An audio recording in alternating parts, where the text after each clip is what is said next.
Guys, tara, gagala po tayo. Pupunta po kami doon sa aking brother.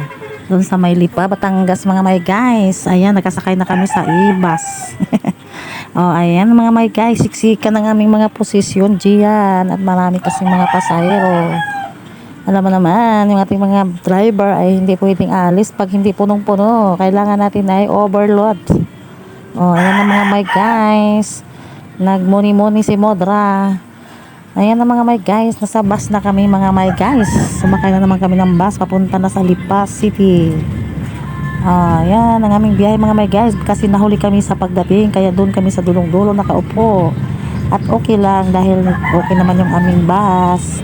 Ay nakarating din naman kami ng safety. Ay nagkahiwalay-hiwalay kami ng upo mga may guys dahil ang dami ng pasayro, huling-huli na kami pagdating. Tamang-tama lang dumating kami mga may guys, ay umalis na kaagad ang bus. Kami lang ang hinintay.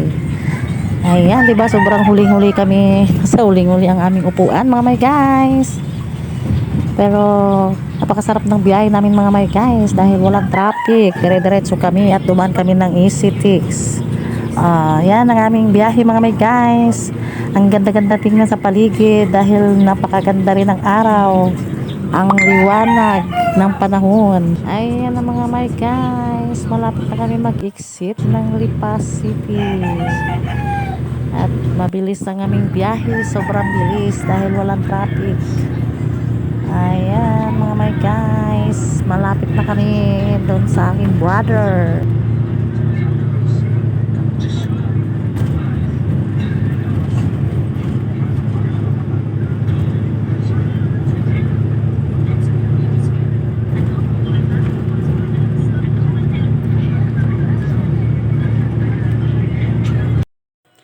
Ayan na guys, dumating na kami sa bahay ng aking brother. At pagdating namin ay sobrang busy nila dahil nagde-decorate na sila dahil kinabukasan ay may binyagan. Bibinyagan ang apo ng aking brother at piyesta din sa kanilang lugar mga my guys. Kaya busy ang mga person. Yan pa lang ay nagde-decorate sila.